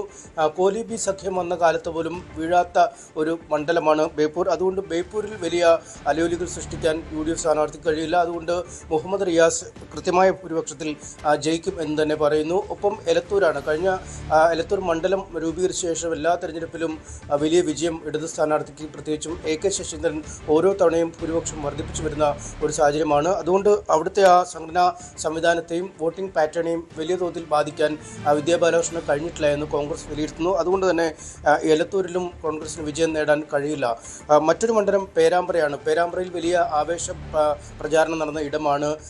LDF-ലെ തന്നെ അധികായനായ കൺവീനർ TP രാമകൃഷ്ണനെ ഫാത്തിമ തെഹ്ലി അട്ടിമറിക്കുമെന്ന് പോലും പ്രചാരണങ്ങൾ ഉയർന്നു. പക്ഷേ അവിടെ ഉയർന്ന ഈ വർഗീയതയുമായി ബന്ധപ്പെട്ട അല്ലെങ്കിൽ മതകേന്ദ്രീകൃതമായ പ്രചാരണങ്ങൾ തിരിച്ചടി നൽകുന്നു എന്നാണ് UDF ക്യാമ്പിൻ്റെ വിലയിരുത്തൽ. കാരണം ന്യൂനപക്ഷ വോട്ടുകൾ വലിയ തോതിൽ ഏകീകരിക്കപ്പെട്ടപ്പോൾ മറുവശത്തുള്ള ഭൂരിപക്ഷ വോട്ടുകളെ അത് വലിയ തോതിൽ സ്വാധീനിക്കുന്ന സാഹചര്യമുണ്ടായി. ഒപ്പം BJP വോട്ടുകൾ അല്ലെങ്കിൽ BJPയുടെ പ്രവർത്തനം ഒരു ഘട്ടം കഴിഞ്ഞപ്പോൾ നിർജീവമായിരുന്നു എന്ന വിലയിരുത്തലും UDF ക്യാമ്പിനുണ്ട്. അതുകൊണ്ട് തന്നെ ആ വോട്ടുകൾ TPക്ക് അനുകൂലമായി വീണിരിക്കാമെന്ന കണക്കൂട്ടലുമുണ്ട്. അത് ഈ സാഹചര്യത്തിൽ വലിയ ഒരു ഭൂരിപക്ഷത്തിനല്ലെങ്കിൽ പോലും TP രാമകൃഷ്ണൻ ഫാത്തിമ തെഹ്ലിയെ തോൽപ്പിക്കും എന്ന വിലയിരുത്തൽ തന്നെയാണ് ഈ ഘട്ടത്തിൽ ഉള്ളത്. പക്ഷേ LDF ക്യാമ്പിൻ്റെതാണ് കുറച്ചുകൂടി ഞെട്ടിക്കുന്ന ഒരു വിലയിരുത്തൽ നമുക്ക് പറയേണ്ടി വരും. ഇതിലേറ്റവും പ്രധാനപ്പെട്ടത് ഉറച്ച വിജയ സീറ്റെന്ന് കരുതിയിരുന്ന തിരുവമ്പാടി നഷ്ടപ്പെടാം എന്ന വിലയിരുത്തൽ തന്നെയാണ് CPM-ൻ്റെ ഭാഗത്തുനിന്നും ഉള്ളത്. ലിൻഡോയെ പോലെ വളരെ ജനകീയനായ ഒരു MLA, പ്രതിപക്ഷത്തിരിക്കുന്ന പാർട്ടികൾക്ക് പോലും അദ്ദേഹം സ്വീകാര്യനാവുന്ന ഒരു സാഹചര്യം, വികസന പദ്ധതികളുമായി ബന്ധപ്പെട്ട് വലിയ ഒരു ആവേശം പ്രകടമാക്കിയ ഒരു മണ്ഡലം കൂടിയാണ് തിരുവമ്പാടി. പക്ഷേ അവിടെ സാമുദായിക ഘടകങ്ങൾ അല്ലെങ്കിൽ ഈ ന്യൂനപക്ഷ വോട്ടുകളുടെ ഏകീകരണം വലിയ തോതിൽ തിരിച്ചടിയാവും എന്ന ഒരു വിലയിരുത്തലുണ്ട്. ഈ FCRA ഒക്കെ വന്ന സാഹചര്യത്തിൽ മണ്ഡലത്തിലെ ഈ ക്രിസ്ത്യൻ വോട്ടുകളും UDF-ലേക്ക് മടങ്ങിയിരിക്കുന്നു എന്ന ഒരു വിലയിരുത്തലുണ്ട്. അങ്ങനെ ഈ രണ്ട് ന്യൂനപക്ഷ വിഭാഗത്തിൻ്റെ വോട്ടുകൾ അനുകൂലമാകുമ്പോൾ തിരുവമ്പാടി കാസിമിന് തന്നെ വിജയിച്ചു കയറാൻ കഴിയുമെന്നാണ് പറയുന്നത്. കഴിഞ്ഞ തെരഞ്ഞെടുപ്പിൽ PC ചെറിയ മുഹമ്മദ് ആയിരുന്നു മത്സരിച്ചത്. അന്ന് പക്ഷേ ലീഗിലെ ഒരു വിഭാഗം പൂർണ്ണമായും ഒരു നിസ്സഹരണത്തിലേക്ക് പോയിരുന്നു. ലീഗിൻ്റെ കോട്ടകളിലാണ് അന്ന് വോട്ട് ചോർച്ച ഉണ്ടാവുകയും ചെയ്തത്. അതിനുശേഷം സീറ്റ് കോൺഗ്രസിന് വിട്ടു നൽകുന്ന അടക്കമുള്ള കാര്യങ്ങളെക്കുറിച്ചൊക്കെ ആലോചനകൾ പോയിരുന്ന സാഹചര്യമുണ്ട്. പക്ഷേ ഇതിനൊക്കെ ഒടുവിലാണ് വിശദമായ ചർച്ചയ്ക്ക് ശേഷം ലീഗ് തന്നെ തിരുവമ്പാടി സീറ്റ് നിലനിർത്തിയത്. എന്തായാലും അവിടെ മുൻകാല ഭിന്നതകൾ മറന്ന് ഇരുപക്ഷവും ഒറ്റക്കെട്ടായി പ്രവർത്തിച്ചു എന്ന് വേണം ഈ ഘട്ടത്തിൽ വിലയിരുത്താൻ. എന്തായാലും അത് തന്നെയാണ് ഒരുപക്ഷെ ഏറ്റവും വലിയ അട്ടിമറി എന്ന് നമുക്ക് പറയേണ്ടി വരിക. പ്രവാസി വോട്ടുകളുണ്ടായിട്ടുള്ള ഇടിവും മുന്നണികളെ ആശങ്കയിൽ ആഴ്ത്തുന്നുണ്ട്. ഈ സമഗ്ര വോട്ടർ പട്ടിക പരിഷ്കരണത്തിന് ശേഷം സംസ്ഥാനത്ത് 2,20,000-ഓളം പ്രവാസി വോട്ടർമാർ ആണ് ഉള്ളത്. ഇതിൽ ഏതാണ്ട് 25% പോലും ഇത്തവണ നാട്ടിലെത്താൻ കഴിഞ്ഞില്ല എന്നുള്ളതാണ്. കോഴിക്കോട് ജില്ലയിലും ഇത് വലിയ തോതിൽ ജയപരാജയങ്ങൾ നിർണ്ണയിക്കുമെന്നാണല്ലോ അനീഷ് കരുതേണ്ടത്. ഈ പ്രവാസി വോട്ടുകളുടെ അസാന്നിധ്യം ഈ തെരഞ്ഞെടുപ്പിൽ ഒരു പ്രതിഫലിക്കാനുള്ള സാധ്യതയുണ്ട്.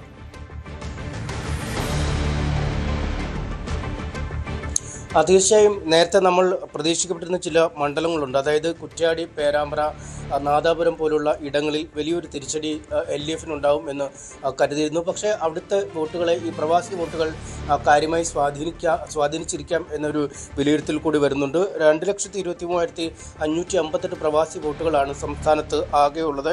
ഇതിലേറ്റവും കൂടുതൽ വോട്ടുകൾ ഉള്ളത് കോഴിക്കോടാണ്. 57,679 വോട്ടർമാരുണ്ട്. കണ്ണൂരിൽ 52,163 വോട്ടർമാരും. ഇതിൽ നമ്മൾ പരിശോധിച്ചാൽ പ്രവാസി വോട്ടർമാർ 1000-ലധികം ഉള്ള 47 നിയമസഭ നിയമസഭാ മണ്ഡലങ്ങൾ കേരളത്തിൽ എമ്പാടുമുണ്ട്. പക്ഷേ കോഴിക്കോട് ജില്ലയിൽ അത് 5-6 ഇടങ്ങളിൽ ഉണ്ട് എന്ന് നമുക്ക് പറയേണ്ടി വരും. അതിൽ ഏറ്റവും കൂടുതൽ പ്രവാസി വോട്ടർമാരുള്ളത് നാദാപുരം മണ്ഡലത്തിലാണ്. അവിടെ 16,002 വോട്ടർമാരുണ്ട്.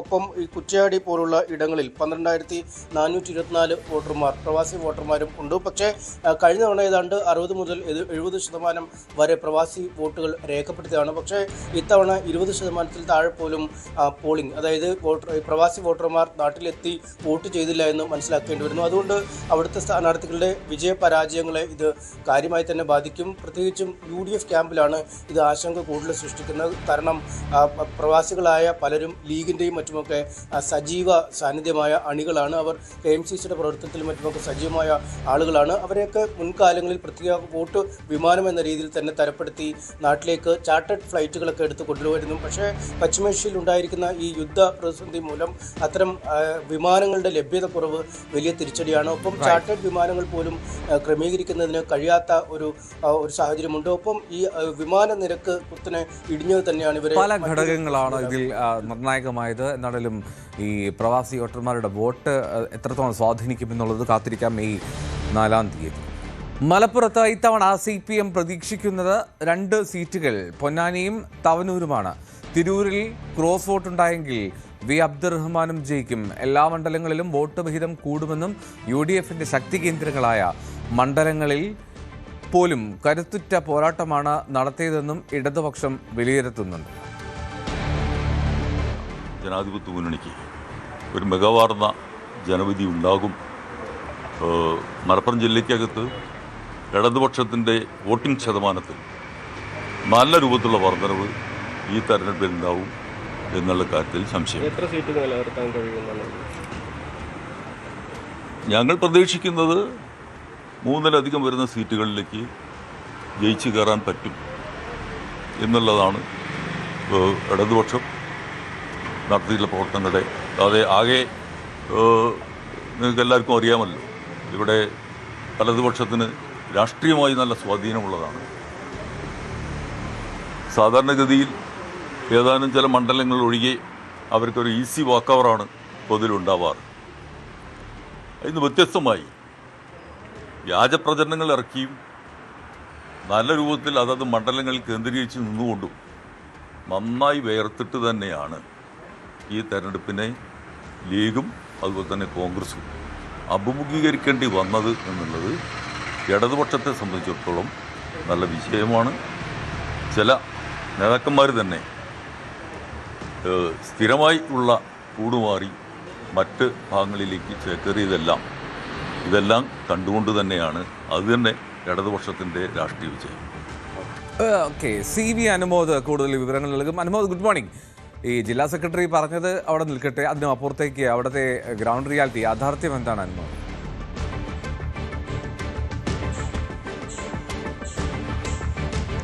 Eldho, good morning. നമുക്കറിയാം ഇടതുപക്ഷത്തിന് വലിയ മേൽക്കോയ്മയൊന്നും മലപ്പുറത്ത് അവകാശപ്പെടാൻ കഴിയുന്ന സാഹചര്യം നിലവിലില്ല. അവർ 2 സീറ്റിൽ വിജയം നേടുമെന്നും കൂടുതലിടങ്ങളിൽ തിരൂരിൽ ഒരു ക്രോസ് വോട്ട് നടന്നാൽ വിജയം നേടുമെന്നുമാണ് കണക്കാക്കുന്നത്. മറ്റിടങ്ങളിലൊന്നും പാർട്ടിയെ സംബന്ധിച്ച് ഇത്തവണ വിജയപ്രതീക്ഷയില്ല. പക്ഷേ വോട്ടിൻ്റെ വിഹിതം കൂടും. അതിൽ തന്നെ തവനൂരും പൊന്നാനിയും അവിടെയാണ് ഇടതുപക്ഷം വിജയപ്രതീക്ഷ വയ്ക്കുന്നത്. പക്ഷേ അവിടെയും കടുത്ത മത്സരമാണ് നേരിട്ടുള്ളതെന്ന് പാർട്ടി സമ്മതിക്കുന്നുണ്ട്. പാർട്ടിയുടെ ശക്തി കേന്ദ്രങ്ങളിൽ നിന്ന് പൂർണ്ണമായും വോട്ട് എത്തിയിട്ടുണ്ടോ എന്ന കാര്യത്തിൽ ഇപ്പോഴും സംശയം നിലനിൽക്കുന്നുണ്ട്. പ്രത്യേകിച്ച് പൊന്നാനിയിലൊക്കെ. പൊന്നാനി തീരദേശ മേഖലയാണ് ഇടതുപക്ഷത്തിൻ്റെ വലിയൊരു ശക്തി സ്രോതസ്സായിട്ട് കാണുന്നത്. അതിനപ്പുറം പല ഘടകങ്ങളും അവിടെ പ്രവർത്തിച്ചിട്ടുണ്ട്. ഒന്നാമത് സ്ഥാനാർത്ഥി നിർണയത്തെ ചൊല്ലിയുള്ള അതൃപ്തിയൊക്കെ പലതരത്തിൽ അവിടെ നിലനിൽക്കുന്ന സാഹചര്യത്തിൽ പൂർണ്ണമായിട്ട് അവിടെ നിന്ന് ഇടതുപക്ഷത്തിന് അനുകൂലമായി വോട്ട് വന്നിട്ടുണ്ടെന്ന് സംശയമുണ്ട്. പൊന്നാനി കേന്ദ്രീകരിച്ച് അവർ പ്രതീക്ഷ വയ്ക്കുന്നത് വെളിയങ്കോട് മേഖലയിൽ നിന്നും അതിന് മാറഞ്ചേരിയൊക്കെയാണ്. അതിനപ്പുറം MK സക്കീറിൻ്റെ വ്യക്തിപരമായ സ്വാധീനമുള്ള പ്രദേശങ്ങളിൽ നിന്ന് അദ്ദേഹത്തിന് അനുകൂലമായിട്ടുള്ളൊരു വോട്ട് UDFൽ നിന്ന് പോലും വരുമെന്നാണ് കണക്കാക്കുന്നത്. അങ്ങനെ വന്നാൽ മാത്രമേ പൊന്നാനിയിൽ അവിടെ വിജയം നേടാൻ സാധിക്കുകയുള്ളൂ. തവനൂരിലാണെങ്കിലും കടുത്ത പോരാട്ടമാണ്. ജലീലിൻ്റെ തുടർച്ചയായുള്ള സ്ഥാനാർത്ഥിത്വത്തിൽ പ്രതിഷേധിച്ച് LDF വോട്ടർമാർ തന്നെ ഇത്തവണ UDF അനുകൂലമായി വോട്ട് ചെയ്യുന്നൊരു കണക്കൂട്ടലാണ് UDF ഉള്ളത്. വലിയ മത്സരം അവിടെയും നടന്നുണ്ട്. അപ്പോൾ ഒരു ക്ലീൻ 2 മണ്ഡലങ്ങളിലും പൂർണ്ണമായി വിജയം നേടുമെന്ന് ഇടതുപക്ഷം പ്രതീക്ഷിക്കുന്നില്ല. പക്ഷേ അവിടെ അടുത്തൊരു പോരാട്ടം നടന്നുണ്ട്. അങ്ങനെ ഒരു ചെറിയ മേൽക്കോയ്മ ഈ 2 മണ്ഡലങ്ങളിലും ഉണ്ട്. ചെറിയ ഭൂരിപക്ഷത്തിനും വിജയിക്കാനാകുമെന്നാണ് കണക്കാക്കുന്നത്. തിരൂരിൽ UDF വോട്ടുകൾ ലഭിച്ചാൽ മാത്രമേ LDF അവിടെ വിജയിക്കാൻ സാധിക്കുകയുള്ളൂ. അവിടെ ക്രോസ് വോട്ട് ഉണ്ടെങ്കിൽ അദ്രുമാൻ വിജയം നേടുമെന്ന് ഇടതുപക്ഷം കരുതുന്നു. മറ്റു മണ്ഡലങ്ങളിലൊക്കെ വോട്ട് വിഹിതം ഉയർത്തുന്ന ഒരു സാഹചര്യം മാത്രമേ ഈ നിലവിലെ ഈ പോളിംഗ് പേഴ്സൻറ്റേജിൻ്റെ വർധനമൊക്കെ കാണുമ്പോൾ ഇടതുപക്ഷത്തിനുള്ളൂ. അത് കടുത്ത പോരാട്ടം നടത്തിയ വേങ്ങരയിലൊക്കെ ഭൂരിപക്ഷം അല്ലാതെ കുറയാൻ UDF ഭൂരിപക്ഷം അല്ലാതെ കുറയ്ക്കാൻ കഴിയും. മങ്കടയിലും പെരിന്തൽമണ്ണയിലും ഒക്കെ സമാനമായ സാഹചര്യം തന്നെയാണ് നിലവിലുള്ളത്. മറ്റെവിടെയും ഇടതുപക്ഷം കാര്യമായിട്ട് വെല്ലുവിളി ഉയർത്തിയിട്ടില്ല എന്നുള്ളതൊരു വസ്തുത തന്നെയാണ്. അത് നിലമ്പൂരാവട്ടെ, വണ്ടൂരാവട്ടെ, മഞ്ചേരി ആവട്ടെ, എറണാകുളത്തെ കൊണ്ടോട്ടി ആവട്ടെ, അവിടെയൊക്കെ തന്നെ UDF വലിയ ഭൂരിപക്ഷം ഉണ്ടാകുന്നൊരു സാഹചര്യം തന്നെയാണ് ഉള്ളത്. എങ്കിലും വോട്ട് വിഹിതത്തിലെ വർധനവ് എന്ന കാരണം കൊണ്ട് ഒരു കാര്യം പറഞ്ഞ് ഇടതുപക്ഷം ഈ ഒരു തെരഞ്ഞെടുപ്പിന്റെ ഫലം വിലയിരുത്താനാണ് സാധ്യത. 3 സീറ്റിലേറെ ജയിക്കുമെന്നുള്ളതാണ് ആത്മവിശ്വാസ പ്രകടനം. അനുമോദാണ് വിവരങ്ങൾ പങ്കുവച്ചത്. റോഡ് നിർമ്മാണത്തിന്റെ പേരിൽ 3 ലക്ഷം രൂപ തട്ടിയെടുത്തുവെന്ന കേസിൽ ഏതന്വേഷണവും നേരിടാൻ തയ്യാറാണെന്ന് കൊച്ചി മേയർ VK മിനിമോൾ. വ്യക്തിവൈരാഗ്യമാണ് ഈ ആരോപണത്തിന് പിന്നിലെന്നും മേയർ ന്യൂസ് 18നോട് പറഞ്ഞു. പാലാരിവട്ടം ഡിവിഷൻ കൗൺസിലറായിരിക്കെ 2018-2019 കാലയളവിൽ റോഡ് പണിക്കായി സ്വന്തം അക്കൗണ്ടിൽ 3 ലക്ഷം രൂപ വാങ്ങിയെന്നും എന്നാൽ പണി നടത്തിയത് കോർപ്പറേഷന്റെ ചിലവിലാണെന്നും വിജിലൻസ് കണ്ടെത്തി. ഇതിനായി ഫ്ളാറ്റ് നിർമ്മിക്കുന്ന കമ്പനിക്ക് എഴുതിയ കത്തും പുറത്തു വന്നിരുന്നു. പരാതി ഉയർന്നതോടെ 3 ലക്ഷം രൂപ മിനിമോൾ തിരികെ നൽകിയെങ്കിലും അഴിമതി പണം തിരിച്ചു നൽകിയാൽ കേസ് തീരില്ല എന്നായിരുന്നു വിജിലൻസ് കോടതിയുടെ വിലയിരുത്തൽ. നവമി ദിനേശ് ചേരുന്നു. നവമി, എന്താണ് മേയർ പറയുന്നത്? ഈ കോടതിയുടെ പരാമർശത്തിലും ഒക്കെ മേയർക്ക് പ്രതികരണമില്ലേ?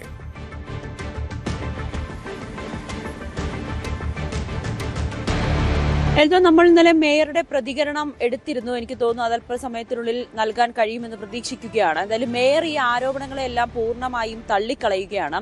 2018-19 കാലയളവിലാണ് പാലാരിവട്ടത്ത് കൗൺസിലറായി ഇരിക്കുമ്പോഴായിരുന്നു ഈ ഒരു പണം കൈപ്പറ്റിയത്. അതായത് പാലാരിവട്ടത്തെ ഒരു ഫ്ളാറ്റ് ഉണ്ടായിരുന്നു. ആ ഫ്ളാറ്റിന്റെ നിർമ്മാണ പ്രവൃത്തി നടക്കുന്നതിനിടയിൽ, അതായത് KG ഓക്സ്ഫോർഡ് സിംഫണി അപ്പാർട്ട്മെന്റ് എന്ന ഫ്ളാറ്റ് സമുച്ചയത്തിന്റെ പണി നടക്കുന്ന സമയത്ത് അവിടെ ഉണ്ടായിരുന്ന റോഡ്, അത് കോർപ്പറേഷന്റെ റോഡാണ്. ആ റോഡ് ഈ ഫ്ളാറ്റ് നിർമ്മാണത്തിനിടെ തകർന്നിരുന്നു. ഈ നിർമ്മാണ സാമഗ്രികളുമായിട്ടൊക്കെ നിരന്തരം പോയി വരുന്നതുകൊണ്ട് ആ റോഡ് തകർന്നിരുന്നു. പിന്നീട് ആ റോഡ് നന്നാക്കിയെടുക്കാനുള്ള ഒരു ഉത്തരവാദിത്തം അത് കോർപ്പറേഷന്റെ ആയിട്ടുള്ള റോഡാണ്. അങ്ങനെ മിനിമോൾ ആയിരുന്നു അവിടുത്തെ കൗൺസിലർ. ഈ ഫ്ളാറ്റിലെ അസോസിയേഷനും മിനിമോളും തമ്മിൽ ഒരു ചർച്ച നടത്തുകയും അത് നിർമ്മാണ പ്രവൃത്തി കോർപ്പറേഷൻ തന്നെ നടത്താം എന്ന കോർപ്പറേഷനല്ല, മിനിമോൾ തന്നെ അത് നടത്താം, ഈ ഒരു പണം തന്നാൽ മതി എന്ന് ആവശ്യപ്പെടുകയും ചെയ്തു. ഈ ഫ്ളാറ്റ് ഉടമസ്ഥരോട്, അസോസിയേഷനോട് ആവശ്യപ്പെട്ടു. അങ്ങനെ ഈ നിർമ്മാണ കമ്പനി തന്നെ 5 ലക്ഷം രൂപ ഫ്ളാറ്റ് ഉടമകൾക്ക് നൽകുകയും ആ തുക പിന്നീട് മിനിമോൾക്ക് കൈമാറുകയും ചെയ്തു. അതിലൊരു 3 ലക്ഷം രൂപയാണ് മിനിമോൾക്ക് നൽകിയത്. പിന്നീട് റോഡ് പണി പൂർത്തിയാക്കി വീണ്ടും പണം ആവശ്യപ്പെട്ടു. നിർമ്മാണം പൂർത്തിയാക്കണമെങ്കിലും കുറച്ചുകൂടി പണം വേണമെന്ന് ആവശ്യപ്പെട്ടു. അതോടുകൂടിയാണ് അസോസിയേഷന് സംശയം തോന്നുകയും വിവരാവകാശ നിയമപ്രകാരം ഉള്ള ഒരു അപേക്ഷ നൽകി അതിന്റെ വിശദാംശങ്ങൾ വന്നപ്പോഴാണ് മിനിമോൾ അല്ല, അതായത് ഈ കൊടുത്ത 3 ലക്ഷം രൂപ വെച്ചല്ല ഇതിന്റെ നിർമ്മാണ പ്രവൃത്തി, റോഡ് നിർമ്മാണം നടത്തിയത്, പകരം കോർപ്പറേഷന്റെ പണത്തിൽ നിന്നാണ്, ഫണ്ടിൽ നിന്നാണ് ഈ റോഡ് നിർമ്മാണം പൂർത്തിയാക്കിയതെന്ന് മനസ്സിലാക്കുകയും ചെയ്തു. അതിനെ തുടർന്നാണ് വിജിലൻസ് കോടതിയെ ഈ അസോസിയേഷന്റെ സെക്രട്ടറി പരാതി നൽകിയത്. പിന്നീട് അതിലൊരു അന്വേഷണം വരികയും ആ അന്വേഷണത്തിൽ മിനിമോളുടെ അക്കൗണ്ടിലേക്ക് 3 ലക്ഷം രൂപ എത്തിയെന്ന് കണ്ടെത്തുകയും ചെയ്തു. പക്ഷേ ഇത് വിവാദമായതോടുകൂടി ആ 3 ലക്ഷം രൂപ തിരികെ അസോസിയേഷന്റെ അക്കൗണ്ടിലേക്ക് മിനിമോള് നൽകുകയും ചെയ്തു. പക്ഷേ ഈ അഴിമതി നിരോധന നിയമപ്രകാരം പറയുന്നത് അങ്ങനെ ഒരു പണം വാങ്ങി അത് തിരികെ നൽകിയാലും അത് അഴിമതി അല്ലാതിരിക്കില്ല. മിനിമോൾ എന്തായാലും അന്വേഷണം നേരിടണമെന്നൊരു ഉത്തരവ് നേരത്തെ വരികയും ചെയ്തിരുന്നു. അതിനിടയിലാണ് ഈ മിനിമോൾ അസോസിയേഷന് നൽകിയ കത്തിന്റെ വിശദാംശങ്ങളൊക്കെ പുറത്തു വരികയും പിന്നീട് അത് വലിയ ആരോപണമായി, ഇപ്പോൾ മേയറായിരിക്കുന്ന സാഹചര്യത്തിൽ വലിയ ആരോപണമായി CPM അതിനെ ഉയർത്തിക്കാട്ടുകയും ഒക്കെ ചെയ്യുന്നത്. പക്ഷേ മിനിമോൾ പറയുന്നത് ഇത് താൻ വർഷങ്ങൾക്ക് മുമ്പുള്ള 2018-19 കാലഘട്ടത്തിൽ നടന്നതാണ്. അന്ന് അന്വേഷണമൊക്കെ നടത്തുകയും തനിക്കെതിരെ താൻ കുറ്റം ചെയ്തിട്ടില്ല എന്ന് കണ്ടെത്തുകയും ഒക്കെ ചെയ്തു. അപ്പോൾ മേയർ ആയതിനു ശേഷം ഇത്തരത്തിൽ ആരോപണം ഉയരുന്നത് അത് വ്യക്തിപരമായിട്ടുള്ള വ്യക്തിവൈരാഗ്യം തീർക്കലാണ്. ഏത് അന്വേഷണത്തെയും നേരിടാൻ തയ്യാറാണ്. പണം അന്ന് താൻ വാങ്ങിയെന്നത് ശരിയാണ്, പക്ഷെ അത് കൊച്ചിയിൽ നിന്നാണെങ്കിലും മേയർക്കെതിരായിട്ടുള്ള ആരോപണങ്ങളിൽ അതിൽ കൂടുതൽ പ്രതികരണങ്ങൾ വരേണ്ടതുണ്ട്. മേയറുടെ പ്രതികരണം അല്പസമയത്തിനകം നമുക്ക് നൽകാൻ കഴിയുമെന്ന് പ്രതീക്ഷിക്കുകയും ചെയ്യുന്നു. കോൺഗ്രസ് പാർട്ടിയുടെ തലപ്പത്ത് ഒരുപാട് ഫ്രോഡുകൾ പിടിമുറുക്കിയിട്ടുണ്ടെന്ന് രാജ്മോഹൻ ഉണ്ണിത്താൻ MP വോട്ടെണ്ണലിന് ശേഷം ഇക്കാര്യം തുറന്നു പറയും. തനിക്കും VM സുധീരനും ഇക്കാര്യത്തിൽ നിരവധി രഹസ്യങ്ങൾ അറിയാം. ഉണ്ണിത്താൻ ഇത്തരത്തിലാണ് ന്യൂസ് 18 പ്രതികരിച്ചത്. സംസ്ഥാനത്ത് ഉയർന്ന പോളിംഗ് ശതമാനം ആരെ തുണക്കും? ഓരോ മുന്നണികളും കൂട്ടലും കിഴിക്കലിനും സമയമാണ്. അതോടൊപ്പം വടക്കൻ കേരളത്തിൽ വ്യാപകമായ അക്രമവും റിപ്പോർട്ട് ചെയ്തിട്ടുണ്ട്. നമ്മോടൊപ്പം രാജ്മോഹൻ ഉണ്ണിത്താൻ MP തന്നെ ചേരുന്നു. ഇപ്പോൾ ഉയർന്ന പോളിംഗ് ശതമാനമാണ് രേഖപ്പെടുത്തിയിട്ടുള്ളത്. അത് എങ്ങനെയാണ് കാണുന്നത്? നേരത്തെ 100+ എന്നാണ് VD സതീശൻ പറഞ്ഞത്, അതുപോലെ തന്നെ അങ്ങും അങ്ങനെയാണ് പറഞ്ഞത്. അതേ നിലപാട് ഉറച്ചിരിക്കുന്നുണ്ടോ? എന്താണ്? തീർച്ചയായിട്ടും ഇത്തവണ UDF വളരെ കംഫർട്ടബിൾ മെജോറിറ്റി നേടിയെടുക്കും. ഞാൻ പറഞ്ഞതിപ്പോൾ VD സതീശൻ 100 സീറ്റാണ് പറഞ്ഞത്. ഞാൻ 1977 ശ്രീ കരുണാകരൻ്റെ നേതൃത്വത്തിൽ നമ്മൾ നേടിയെടുത്തത് 111 സീറ്റാണ്. അപ്പോൾ ആ 111 സീറ്റിലേക്ക് എത്തുമെന്നാണ് എൻ്റെ കണക്കൂട്ടൽ. വലിയ വിജയപ്രതീക്ഷ. അങ്ങനെ ഭരണം കിട്ടുവാണെങ്കിൽ ഇപ്പോൾ K. സുധാകരൻ പറയുന്നത് ചെന്നിത്തല മുഖ്യമന്ത്രിയാണ്. ഇനി അങ്ങനെയുള്ള തർക്കങ്ങളിലേക്ക് കോൺഗ്രസ് കടക്കുമ്പോൾ അത് നേരത്തെ തന്നെ ഉയർന്നു വന്ന ഒരു ആശങ്കയാണ്. ഇനിയിപ്പോൾ അതിൻ്റെ ഒരു ആലോചനകളൊക്കെ നടക്കുന്ന സമയമാണ്. K. സുധാകരൻ പറയുന്നു രമേശ് ചെന്നിത്തല മുഖ്യമന്ത്രി ആവുന്നു. അങ്ങ് അതിനോട് യോജിക്കും? ഞാൻ ഇപ്പോൾ തെരഞ്ഞെടുപ്പ് കഴിഞ്ഞു. പാർട്ടിക്കൊരു സംവിധാനമുണ്ട്. എനിക്കിതിനെക്കുറിച്ചൊക്കെ വ്യക്തമായ കാഴ്ചപ്പാടുണ്ട്. ഞാനതുകൊണ്ടാണല്ലോ ഈ തെരഞ്ഞെടുപ്പിൽ പാർലമെൻറ്റ് അംഗങ്ങൾക്ക് സീറ്റ് കൊടുക്കരുതെന്ന് from the very beginning I was telling. എനിക്കറിയാം അവർക്ക് സീറ്റ് കൊടുത്താൽ ഉണ്ടാകുന്ന അപകടം. എനിക്ക് എല്ലാ കാര്യത്തിലും ഒരു നിലപാടുണ്ട്. ആ നിലപാട് കോൺഗ്രസ് പാർട്ടിക്ക് ഒരുപാട് തിരുത്തലുകൾ വേണ്ടി വരുന്നു. ആ തിരുത്തലുകൾ ഇന്നലെ ഒരുത്തൻ രാജിവെച്ചല്ലോ, ഒരു KP സെക്രട്ടറി. അവൻ ആരാന്ന് നിങ്ങളുടെ ധാരണ? എൻ്റെ വാഹനത്തിൽ നിന്ന് 1 ലക്ഷം രൂപ പൊട്ടിച്ച ആളാണ്. തിരുവനന്തപുരം ആൾക്കാർ. ഞാൻ ചോദിച്ചാൽ അവരെ ആരാണ് സ്പോൺസർ ചെയ്യുന്നത്? ഇതൊക്കെ എനിക്ക് പറയേണ്ടി വരും. അത് ഞാൻ പറയും. അയാളെ KPCC ഭാരവാഹിയാക്കി ആരാണ്? അയാളൊരു ഉന്നത തലത്തിലുള്ള ആളുകളാണോ? ഉന്നത തലത്തിൽ അവനുമായി ബന്ധമുണ്ട്. VM സുധീരനും എനിക്കും അറിയാവുന്ന ഒരുപാട് രഹസ്യങ്ങളുണ്ട് ഇക്കാര്യത്തിൽ. മനസ്സിലായി? സുധീരൻ, നമുക്കൊരു സംശുദ്ധമായ രാഷ്ട്രീയ സംസ്കാരം കോൺഗ്രസിന് അനിവാര്യമാണ്. ഇല്ലെങ്കിൽ ഈ പാർട്ടി തകരും. കാര്യം ഇത്തരം ഫ്രോഡുകളെ ഒരിക്കലും പ്രോത്സാഹിപ്പിക്കാൻ പറ്റില്ല. പാർട്ടിയുടെ തലപ്പത്ത് ഒരുപാട് ഇത്തരം ആളുകൾ വന്നിട്ടുണ്ട്.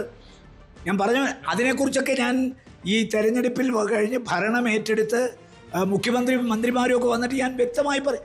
എനിക്കാരെയും പേടിക്കേണ്ട കാര്യമില്ല. എനിക്ക് ഒന്നും ആകണ്ടെന്ന് തീരുമാനമെടുത്താൽ പിന്നെ ആരെയും പേടിക്കേണ്ട കാര്യമില്ല. ഞാൻ പല കാര്യങ്ങളും തുറന്ന് പറഞ്ഞേ പറ്റൂ. എന്തിനു വേണ്ടിയാ? ഈ കോൺഗ്രസ് പാർട്ടി കേരളത്തിൽ നിലനിൽക്കണം. ഞാനൊക്കെ മരിക്കുന്നവരെങ്കിലും ഈ പാർട്ടി തകരരുതെന്ന് എനിക്ക് നിർബന്ധമുണ്ട്. എനിക്കെന്ത്, ഞാൻ പറഞ്ഞല്ലോ, ഞാൻ രാഷ്ട്രീയം ഉദരപൂർണമായി കാണുന്ന ഒരുത്തനല്ല, ഉപജീവനമല്ല, വയറ്റിപ്പഴപ്പല്ല. അപ്പോൾ വയറ്റിപ്പഴപ്പല്ലെങ്കിൽ പിന്നെ ഞാനെന്തിനാ പേടിക്കുന്നത്? എനിക്കാരെയും പേടിക്കേണ്ട കാര്യമില്ല. എനിക്കൊരു മോഹങ്ങളുമില്ല. മോഹങ്ങളുള്ളവരൊക്കെ ആരൊക്കെയാണെന്ന് എനിക്കറിയാം. അവരുടെയൊക്കെ ഗുണവധികാരമെല്ലാം എനിക്കറിയാം. അതുകൊണ്ട് ഒരാളിൻ്റെ പേര് വെളിപ്പെടുത്തത്തില്ല.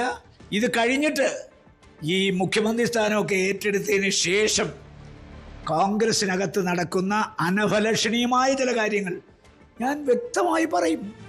ആ തുമ്മിയാ തെറിക്കുന്ന മൂക്കാണ്, ചുമ്മാ തെറിച്ചു പോട്ടെ എന്ന് ഞാൻ വിചാരിക്കും. അത് പറഞ്ഞില്ലെങ്കിൽ ഈ പാർട്ടിയവന്മാരെല്ലാം കൂടെ നശിപ്പിക്കും. ഈ പാർട്ടി നിലനിൽക്കണമെന്ന് അദമ്യമായ ആഗ്രഹം എനിക്കുള്ളത് കൊണ്ട് ഈ ഗവൺമെൻറ് വന്നതിന് ശേഷം ഈ തെരഞ്ഞെടുപ്പുമായി ബന്ധപ്പെട്ടും മുഖ്യമന്ത്രി സ്ഥാനവുമായി ബന്ധപ്പെട്ടും പിന്നെ സ്ഥാനാർത്ഥി നിർണ്ണയമായിട്ട് ബന്ധപ്പെട്ട് ഒരുപാട് കാര്യങ്ങൾ പറയും. 100+ എന്ന് ആത്മവിശ്വാസം പ്രകടിപ്പിക്കുമ്പോൾ BJP പറയുന്നത് ഒരു തൂക്കുസഭ വരും, BJP തീരുമാനിക്കും ആരാണ് ഇവിടെ ഭരിക്കണം എന്നാണ്. അതിനെങ്ങനെയാണ് കാണുന്നത്? ഈ രാജീവ് ചന്ദ്രശേഖരന് അദ്ദേഹത്തെ ഇതിപ്പം മുരളീധരനോ അല്ലെങ്കിൽ സുരേന്ദ്രനോ പറഞ്ഞിരുന്നെങ്കിൽ നമുക്ക് മനസ്സിലാക്കാം. രാജീവ് ചന്ദ്രശേഖർ പറയുന്ന അത്ര കാര്യമായിട്ട് എടുക്കേണ്ട. പുള്ളിക്ക് കേരള രാഷ്ട്രീയത്തെക്കുറിച്ച് അത്തും പുത്തും തിരിച്ചറിഞ്ഞൂടാ. ചന്ദ്രശേഖരൻ വിഡ്ഢികളുടെ ലോകത്താണ്, വിഡ്ഢികളുടെ സ്വർഗത്താണ്. അങ്ങേര് പറയുന്നതിനകത്തൊന്നും ഒരു കാര്യവും ആർക്കുമില്ല. എന്തായാലും വലിയ ആത്മവിശ്വാസത്തിലാണ് MP ഉള്ളത്, രാജ്മോഹൻ ഉണ്ണിത്താനുള്ളത്. 100+ സീറ്റ് നേരത്തെ പറഞ്ഞതുപോലെ തന്നെ അദ്ദേഹം ഉറച്ചു വയ്ക്കുന്നു. അതോടൊപ്പം വളരെ പ്രധാനപ്പെട്ട ഒരു കാര്യം അദ്ദേഹം സൂചിപ്പിക്കുന്നത് കോൺഗ്രസിനകത്ത് വലിയ തോതിൽ ഇത്തരത്തിലുള്ള ഒരുപാട് അഴിച്ചുപണി നടത്താറുണ്ട്. അത്തരം കാര്യങ്ങൾ മുഖ്യമന്ത്രി പദം ഏറ്റെടുത്തതിന് ശേഷം ഉണ്ടാകും. അതിന് താൻ മുൻപന്തിയിൽ നിൽക്കുമെന്നും ഉണ്ണിത്താൻ MP പറയുന്നു. KB Baiju, news 18, Kasaragod. ഇനി ന്യൂസ് 18 സ്പെഷ്യൽ ഡേ സെഗ്മെന്റിലേക്കാണ്. തൃശൂർ കരുമത്ര ചക്രാട്ടു വീട്ടിൽ ബിനോയ് രേഷ്മ ദമ്പതികളുടെ മകളായിട്ടുള്ള നൈത്ര ബിനോയ്ക്ക് ഇന്ന് 1ാം പിറന്നാളാണ്. ചേച്ചി ചൈത്രയാണ് അനിയത്തിക്കുട്ടിക്ക് ആശംസയൊക്കെ അറിയിക്കുന്നത്. ഒപ്പം തന്നെ ഞങ്ങളുടെ സീനിയർ വിഷ്വൽ എഡിറ്റർ ബിനോയ് കരുമത്രയുടെ കുഞ്ഞുമകളാണ്. ഞങ്ങളെല്ലാവരും ചേർന്ന് നൈത്രയ്ക്ക് നല്ലൊരു ബർത്ത്ഡേ ആശംസിക്കുകയാണ്. ആദ്യ പിറന്നാളാണ്. നൈത്ര, ഹാപ്പി ബർത്ത്ഡേ.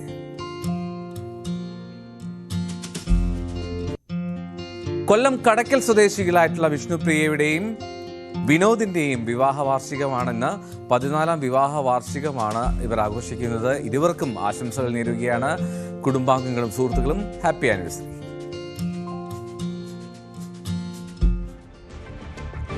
രാവിലെയുടെ സമയം ഇവിടെ പൂർണ്ണമാവുകയാണ്. 9 മണി വാർത്തയിൽ കൂടുതൽ രാജ്യാന്തര വാർത്തകളുമായി എത്താം.